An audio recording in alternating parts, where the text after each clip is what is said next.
ഹരേ കൃഷ്ണ. സർവം ശ്രീ രാധാകൃഷ്ണാർപ്പണമസ്തു. ശ്രീമദ് ഭാഗവതത്തിൽ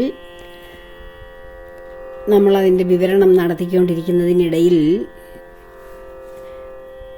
ഭീഷ്മരുടെ മരണത്തിന്, അർജുനൻ ഭീഷ്മരെ വധിക്കുന്നതിന് കാരണക്കാരനായി മാറിയ ശിഖണ്ഡിയെക്കുറിച്ച് പരാമർശിച്ചിരുന്നു. മഹാഭാരതത്തിലെ പ്രധാനപ്പെട്ട ഒരു കഥാപാത്രമാണ് ശിഖണ്ഡി.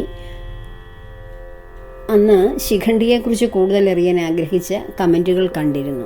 അതിന് ഉള്ള സമയം കിട്ടിയിരുന്നില്ല. ഇപ്പോൾ ശിഖണ്ഡിയുടെ ജന്മത്തെക്കുറിച്ച് കൂടുതൽ സംസാരിക്കാൻ ആഗ്രഹിക്കുന്നു. ശിഖണ്ഡിയുടെ പൂർവ്വജന്മത്തെക്കുറിച്ച് നമുക്ക് നോക്കാം.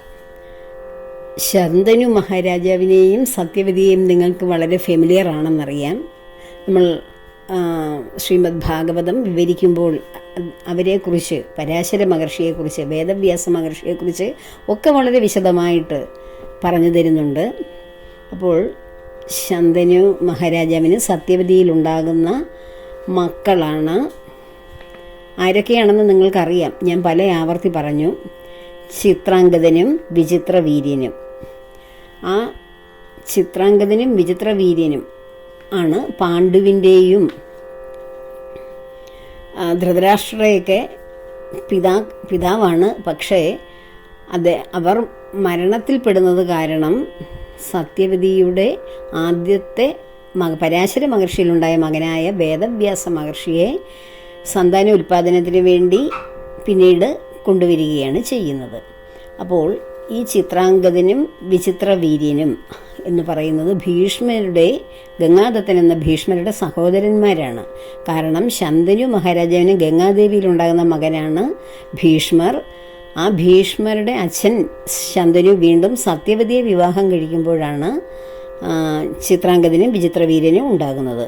അതിൽ ചിത്രാംഗദൻ എന്ന് പറയുന്ന ആള് വളരെ ചെറുപ്പത്തിൽ തന്നെ ഒരു ഗന്ധർവൻ്റെ എന്നുമായുള്ള യുദ്ധത്തിൽ മരിച്ചു പോകുന്നു.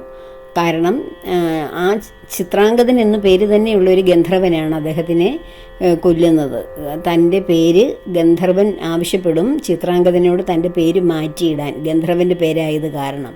അതിന് സമ്മതിക്കാതെ വരുമ്പോൾ അവർ തമ്മിൽ യുദ്ധമുണ്ടാകുകയും അകാലത്തിൽ മരിക്കുകയും ചെയ്യുന്നു. പിന്നീടുള്ളത് വിചിത്രവീര്യനാണ്. അദ്ദേഹം ഹസ്തിനപുരിയിലെ രാജാവാകുന്നു. ആ സമയത്താണ് കാശി രാജാവിൻ്റെ മക്കളായ അംബ, അംബിക, അംബാലിക എന്ന് പറയുന്ന വളരെ സുന്ദരികളും കുലീനകളും ശ്രേഷ്ഠ സ്വഭാവത്തിനുടമകളുമായ 3 പെൺകുട്ടികൾ. അതിൽ അവരുടെ വിവാഹം സ്വയംവരത്തിന് വേണ്ടിയിട്ടുള്ള, അന്ന് സ്വയംവര വിവാഹമാണ്. നമ്മുടെ പൗരാണിക ഭാരതത്തിൻ്റെ ചരിത്രമെടുത്ത് പരിശോധിക്കുമ്പോൾ ഗാന്ധർവം, സ്വയംവരം, അങ്ങനെ പലതരത്തിലുള്ള വിവാഹങ്ങളെക്കുറിച്ചുണ്ട്. അപ്പോൾ സ്വയംവരത്തിന് വേണ്ടിയിട്ട് പെൺകുട്ടി അവരുടെ ഇഷ്ടം അനുസരിച്ച് വിവാഹം കഴിക്കുന്ന സമ്പ്രദായമാണ് സ്വയംവര വിവാഹം. ഗാന്ധർവം എന്ന് വെച്ചാൽ പെൺകുട്ടിയും ആൺകുട്ടിയും തമ്മിൽ മറ്റ് മുതിർന്നവരുടെ അനുവാദമില്ലാതെ ഇഷ്ടപ്പെട്ടതിന് ശേഷം രഹസ്യമായി സമ്മേളിക്കുന്ന ബന്ധം സ്ഥാപിക്കുന്നതാണ് ഗാന്ധർവ വിവാഹം. ശകുന്തളയുടെയും ദുഷ്യന്തൻ്റെയൊക്കെ ജീവിതം അതിന് ഉദാഹരണമാണ്. സ്വയംവരം പെൺകുട്ടികൾ അവർക്ക് യോഗ്യരായിട്ടുള്ള പുരുഷന്മാരെ, വളരെ രാജകേസരികളെ, വീര്യന്മാരെ, ഒരുപാട് സമ്പത്തും ഐശ്വര്യവും പ്രശസ്തിയും ഒക്കെയുള്ള രാജാക്കന്മാരുടെ ഗുണഗണങ്ങൾ കേട്ട് അവരെ സ്വന്തമാക്കാൻ ആഗ്രഹിക്കുന്ന പെൺകുട്ടികൾ സ്വയം വരിക്കുന്നതാണ് സ്വയംവരം. അതിനുവേണ്ടി കാശി രാജാവിൻ്റെ 3 മക്കളായിരുന്ന അംബ, അംബിക, അംബാലിക ഇവരെ സ്വയംവരത്തിന് വേണ്ടിയിട്ടുള്ള ഒരുക്കങ്ങളെല്ലാം പൂർത്തിയായി. എന്നാൽ ഹസ്തിനപുരിയിലെ രാജാക്കന്മാരെ, അതായത് ചിത്രാംഗദൻ മരിച്ചുപോയി, വിചിത്രവീര്യൻ അതും അല്പായുസ്സൊക്കെ ആയിരുന്നു, യഥാർത്ഥ യോഗ്യതയുള്ള രാജാവ് ആയിരുന്നില്ല. അത് കാരണം ആകാം അവരെ ക്ഷണിക്കാതിരുന്നത്.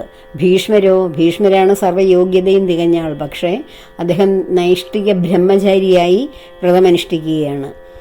അപ്പോൾ അവരെ ക്ഷണിക്കാത്ത കാരണത്താൽ ഭീഷ്മർ രോഷാകുലനായി ആ സഭയിൽ എല്ലാവരും കാണുക കടന്നു ചെന്ന് ഈ പെൺകുട്ടികളെ തേരിലേറ്റി കൊണ്ടുപോകുന്നു, അവരുടെ കരം ഗ്രഹിച്ച്.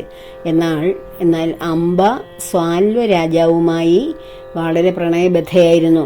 ആ സാൽവനെ മനസ്സാ ഭരിച്ച ആളായിരുന്നു. ആ സഭയിൽ വെച്ച് സാൽവൻ്റെ കഴുത്തിൽ വർണ്ണമാല്യം അണിയിച്ച് പരസ്പരം ഒന്നാകാൻ ആഗ്രഹിച്ചിരുന്ന സമയത്താണ് ഭീഷ്മർ പിടിച്ചുകൊണ്ടു പോകുന്നത്.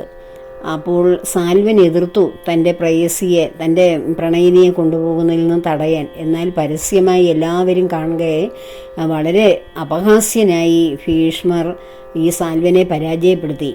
അത്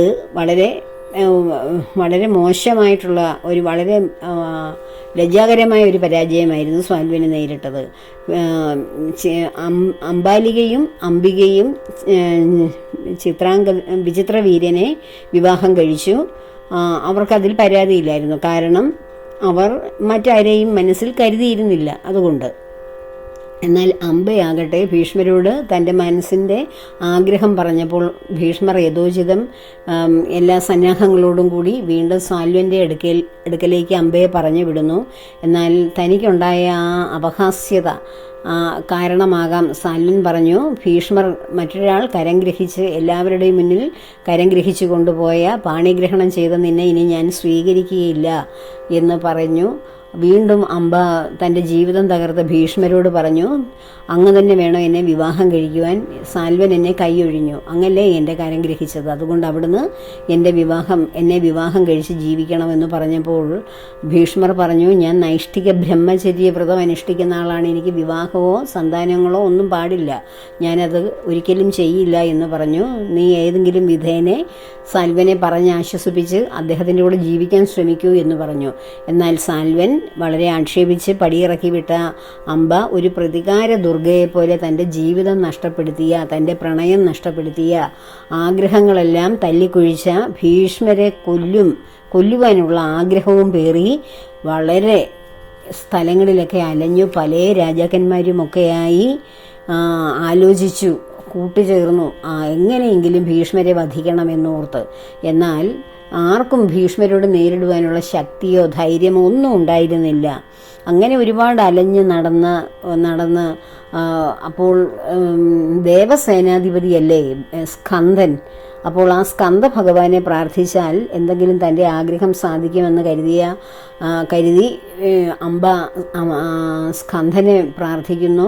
സ്കന്ദ ഭഗവാൻ പ്രത്യക്ഷനായി ഒരു ഹാരം അംബയുടെ കയ്യിൽ കൊടുത്തിട്ട്, ഈ ഹാരം അണിയുന്ന ക്ഷത്രിയനാരോ അവൻ ഭീഷ്മരെ വധിക്കുവാൻ ശക്തനാണെന്ന് പറയുന്നു.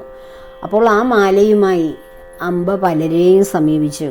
എന്നാൽ അവർക്ക് ആർക്കും അതിന് താല്പര്യമുണ്ടായിരുന്നില്ല, എല്ലാവർക്കും ഭയമായിരുന്നു. അങ്ങനെ ദ്രുപദ മഹാരാജാവിൻ്റെ കൊട്ടാരത്തിലും ചെല്ലുന്നു. ദ്രുപദരും അംബയെ ഭയപ്പെടുത്തി ഓടിക്കുന്നു, അതിന് സമ്മതം പറയുന്നില്ല. അപ്പോൾ ദ്രുപദൻ്റെ കൊട്ടാര ഗോപുരത്തിൽ ആ മാല ഉപേക്ഷിച്ചിട്ട് ഇനിയും യാതൊരു മാർഗവുമില്ലല്ലോ എന്ന് കരുതി അംബ അവിടുന്ന് പോകുന്നു. പിന്നീട് ക്ഷത്രിയന്മാരെയൊക്കെ നിഗ്രഹിക്കാൻ ശക്തനാണല്ലോ പരശുരാമൻ, അദ്ദേഹത്തിനെ സമീപിക്കുന്നു അംബ. അങ്ങനെ 16 വർഷക്കാലമാണ്, നീണ്ട 16 വർഷക്കാലം പരശുരാമനെ സേവനം ചെയ്ത് പരശുരാമനെ സന്തോഷിപ്പിക്കുന്നു. ആദ്യമൊക്കെ പരശുരാമൻ അതിനെതിരായിരുന്നു, എങ്കിലും വിടാതെ തൻ്റെ ലക്ഷ്യം മനസ്സിൽ കണ്ട് പരശുരാമൻ്റെ പിന്നാലെ നടന്ന അദ്ദേഹത്തിൻ്റെ കാര്യങ്ങൾ, അദ്ദേഹത്തിൻ്റെ ആശ്രമത്തിലെ കാര്യങ്ങളൊക്കെ ചെയ്ത് അദ്ദേഹത്തിനെ പ്രസാദിപ്പിച്ച് അങ്ങനെ തൻ്റെ ആഗ്രഹം പറയുന്നു. അങ്ങനെ ഭീഷ്മരുമായി അംബയുടെ ആഗ്രഹത്തിന് വേണ്ടിയിട്ട് പരശുരാമൻ ഭീഷ്മരുമായി ഒരു ഘോര യുദ്ധത്തിൽ ഏർപ്പെടുന്നു. എന്നാൽ വളരെ നീണ്ടുനിന്ന ആ യുദ്ധത്തിൽ ഒടുവിൽ പരശുരാമൻ തന്നെയാണ് പരാജയം ഏറ്റുവാങ്ങുന്നത്. ഇത് കണ്ട് മനസ്സ് തകർന്ന അംബ ഇങ്ങനെ വളരെ ദുഃഖത്തോടുകൂടി പിന്നെയും അലയുകയാണ്. പരശുരാമന് പോലും ഭീഷ്മരെ പരാജയപ്പെടുത്താൻ കഴിയുന്നില്ലല്ലോ, അപ്പോൾ ഇനി ഈ ഭൂമിയിൽ ആരുണ്ട് എന്നെ രക്ഷിക്കാൻ എന്ന് കരഞ്ഞ് പ്രാർത്ഥിക്കുന്ന അംബയുടെ മുന്നിൽ പരമശിവൻ പ്രത്യക്ഷപ്പെടുന്നു. അടുത്ത ജന്മം നീ ശിഖണ്ഡി എന്ന പേരിൽ ഒരു ജന്മം എടുക്കുമെന്നും അന്ന് നിനക്ക് ഭീഷ്മരെ വധിക്കുവാൻ നീ കാരണമാകുമെന്നും ഭഗവാൻ അനുഗ്രഹിക്കുന്നു. അങ്ങനെ ആ ഒരു വരത്തിന് ശേഷം ഒരു യാഗം നടത്തുന്ന ഒരു യാഗാഗ്നിയിൽ ചാടി തൻ്റെ ദേഹം അംബ ആ ഒരു പ്രതികാരത്തോടു കൂടി തന്നെ ഉപേക്ഷിക്കുന്നു.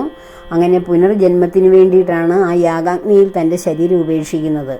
അതിനുശേഷം ദ്രുപദന്റെ പുത്രിയായിട്ടാണ് പിന്നീട് ശിഖണ്ഡിനി ആയിട്ടൊരു പെൺകുട്ടിയായിട്ടാണ് ജനിക്കുന്നത്. ആ പെൺകുട്ടി ഇങ്ങനെ വളർന്നു വരുമ്പോൾ അവൾ ആ കൊട്ടാരത്തിൻ്റെ മട്ടുപ്പാവിൽ ഇങ്ങനെ നിൽക്കുന്ന അവസരത്തിൽ ഈ മാല തൻ്റെ കണ്ണിൽ പെടുകയും അതെടുത്ത് കഴുത്തിൽ അണിയുകയും ചെയ്യുമ്പോൾ തൻ്റെ പൂർവ്വജന്മം അംബ എന്ന പ്രതികാര ദുർഗയായിരുന്ന ആ ഒരു സ്ത്രീയുടെ ജന്മമാണെന്ന് ഓർക്കുന്നു. ആ പൂർവ്വജന്മത്തിൻ്റെ സ്മൃതി ഉണ്ടാകുന്നു. അങ്ങനെ ആ വിവരം അപ്പോൾ പൂർവ്വജന്മത്തിൻ്റെ സ്മൃതി വന്നപ്പോൾ ഭീഷ്മരെ കൊല്ലുക എന്നുള്ള ആ ആഗ്രഹമാണ് അംബയുടെ ഉള്ളിലിരിക്കുന്നത്. ആ ശിഖണ്ഡിനി തൻ്റെ അച്ഛനായ ദ്രുപദനോട് ഈ വിവരം പറയുമ്പോൾ ദ്രുപദർക്ക് മനസ്സിലാകുന്നു അംബ എന്ന പെൺകുട്ടി നേരത്തെ തൻ്റെ മുന്നിൽ വന്നതായിരുന്നു ഭീഷ്മരെ വെല്ലുവിളിക്കാനും യുദ്ധം ചെയ്യുവാനും. ഇപ്പോൾ അവൾ തന്നെയാണ് തൻ്റെ മകളായി ജനിച്ചതെന്ന് കേൾക്കുമ്പോൾ ദ്രുപദൻ അവിടെ നിന്ന് തൻ്റെ മകളെ ആട്ടി ഓടിക്കുകയാണ് ചെയ്യുന്നത്. അംബ അവിടുന്ന് എങ്ങനെയെങ്കിലും ഒരു പുരുഷനാകണം, ഈ ഹാരമണിയുന്ന പുരുഷന് ക്ഷത്രിയന് മാത്രമേ കഴിയുകയുള്ളൂ എന്നല്ലേ പറഞ്ഞത്. അങ്ങനെ വനത്തിലൂടെയൊക്കെ ഇങ്ങനെ അലയുകയാണ് അതിനൊരു മാർഗം എന്താണെന്ന്. ആ സമയത്താണ് വനത്തിൽ രണ്ട് ഗന്ധർവന്മാർ ഒരു ഏകാന്ത സ്ഥലത്ത് രണ്ടുപേർ പരസ്പരം ആലിംഗനം ചെയ്യുകയും പ്രണയചേഷ്ടകളിലൊക്കെ ഏർപ്പെടുകയും ചെയ്യുന്നത് കണ്ടത്. അപ്പോഴാണ് ഈ പെൺകുട്ടി അവിടേക്ക് ശിഖണ്ഡിനി അവിടെ ചെല്ലുന്നത്. അപ്പോൾ അതിൽ ഒരു ഗന്ധർവൻ ഈ ഗന്ധർവന്മാരോട് തൻ്റെ ആഗ്രഹം പറയും. അപ്പോൾ അതിലൊരു ഗന്ധർവനും പറയും, എൻ്റെ പുരുഷത്വം നീ സ്വീകരിക്കും, നിന്റെ സ്ത്രീത്വം എനിക്ക് തരുമെന്ന്. അവർ രണ്ടും പുരുഷന്മാരായിരുന്നു. അപ്പോൾ രോഗി ഇച്ഛിച്ചതും വൈദ്യം കൽപ്പിച്ചതും ഒന്ന് തന്നെ എന്ന് പറഞ്ഞതുപോലെ ശിഖണ്ഡിനി അവളുടെ സ്ത്രീത്വം ഒരു ഗന്ധർവന് കൊടുക്കുകയും ഗന്ധർവന്റെ പുരുഷത്വം ശിഖണ്ഡിനിക്ക് കൊടുത്ത് ശിഖണ്ഡിയായി മാറുകയും ചെയ്യുന്നു. പിന്നീട് ആ ശിഖണ്ഡിയെ മുൻനിർത്തി ആണ് ഭീഷ്മരെ അർജുനന് വധിക്കുവാൻ കഴിഞ്ഞത്. അതിന് കാരണം ഭഗവാൻ എങ്ങനെയെല്ലാം യുദ്ധം ചെയ്താലും ഭീഷ്മർക്ക് യാതൊരു ചലനവും ഇല്ല എന്ന് മനസ്സിലാക്കിയപ്പോൾ ഭഗവാൻ തന്നെയാണ് ശിഖണ്ഡിയുടെ ശിഖണ്ഡിയെ ശരം ചെയ്യുമ്പോൾ മാത്രമേ ഭീഷ്മരെ വധിക്കുവാൻ അർജുനന് കഴിയുകയുള്ളൂ എന്ന് കാലാതീതനായ ഭഗവാൻ, സർവവും തൻ്റെ മനക്കാമ്പിൽ അറിയാവുന്ന ഭഗവാൻ ശിഖണ്ഡിയെ യുദ്ധത്തിന് വേണ്ടി അർജുനന് മുൻപ് തന്നെ നിർത്തി ഭീഷ്മർക്ക് അമ്പയക്കുമ്പോൾ ആണും പെണ്ണും അല്ലാത്ത നിന്റെ ശരം കൊണ്ട് ഞാൻ മരിക്കില്ല എന്ന് പറയുന്ന അവസരത്തിലാണ് അർജുനൻ അമ്പെയ്ത് ഭീഷ്മരെ നിലംപരിശാക്കുന്നത്. പക്ഷേ സ്വച്ഛന്ത മൃത്യു എന്ന വരം ലഭിച്ചതുകൊണ്ട് അദ്ദേഹത്തിന് ശരശയിൽ അടുത്ത 59 ദിവസം വിശ്രമിക്കേണ്ടി വരികയും പിന്നീട് അദ്ദേഹം സ്വച്ഛന്ത മൃത്യുയാവുകയും ചെയ്തതൊക്കെ മുൻപ് ഞാൻ പറഞ്ഞു, വിഷ്ണു സഹസ്രനാമത്തിൻ്റെ കാര്യങ്ങളുമൊക്കെ. അപ്പോൾ ഇതാണ് നമ്മുടെ ശിഖണ്ഡിനി എന്ന പെൺകുട്ടി ശിഖണ്ഡിയായതും അംബയുടെ അടുത്ത ജന്മവും എല്ലാം ഇതൊക്കെയായിരുന്നു. അപ്പോൾ ഇതെല്ലാവർക്കും മനസ്സിലായി കാണും എന്ന് കരുതുന്നു. ഇതുപോലെയുള്ള അറിയാൻ പാടില്ലാത്ത കാര്യങ്ങൾ അറിയണമെന്ന് ആഗ്രഹിക്കുന്ന പുരാണ കാര്യങ്ങൾ, നമ്മുടെ പുരാണങ്ങളിലെ ഇതിഹാസങ്ങളിലെ കാര്യങ്ങൾ കമൻറ്റ് ചെയ്ത് കഴിഞ്ഞാൽ ഞാനതിന് അതിനുള്ള വീഡിയോ ചെയ്യുന്നതായിരിക്കും. അപ്പോൾ എല്ലാവർക്കും ഒരു നല്ല ദിവസം ആശംസിക്കുന്നു. ഭഗവാന്റെ അനുഗ്രഹം ആശംസിക്കുന്നു. ഭഗവാൻ നമ്മുടെ കൂടുണ്ടെങ്കിൽ നമുക്ക് വേറെ ആരുമില്ലെങ്കിലും ഭഗവാൻ കൂടുണ്ടെങ്കിൽ നമുക്ക് സന്തോഷമാണ്. ഭഗവാൻ നമ്മുടെ കൂടില്ലെങ്കിൽ എല്ലാവരും നമുക്ക് സന്തോഷം തന്നാലും നമ്മുടെ ഹൃദയം ദുഃഖസാന്ദ്രമാവും. അപ്പോൾ എല്ലാവരും കൂടുണ്ടെങ്കിൽ നമ്മുടെ ബന്ധുക്കളും സുഹൃത്തുക്കളും സമൂഹവും എല്ലാം നമ്മുടെ കൂടുണ്ടെങ്കിലും നമുക്ക് സന്തോഷം തരണമെങ്കിൽ നമ്മുടെ ഹൃദയേശ്വരനായ ഭഗവാൻ നമ്മിൽ പ്രസാദിച്ച് ചിരിച്ച് സന്തോഷിച്ച് അരുളണം. അപ്പോൾ ഭഗവാന്റെ സന്തോഷത്തിനും ചിരിക്കും കടാക്ഷത്തിനും വേണ്ടി നമുക്ക് കാതോർക്കാം, അതിനുവേണ്ടി നമുക്ക് കാത്തിരിക്കാം. അതെത്രയും വേഗം ഓരോരുത്തരുടെയും ഹൃദയത്തിൽ ഭഗവാൻ സന്തോഷത്തോടുകൂടി ആനന്ദ നൃത്തം ചെയ്യുവാൻ ആഗ്രഹിക്കുന്നു, പ്രാർത്ഥിക്കുന്നു.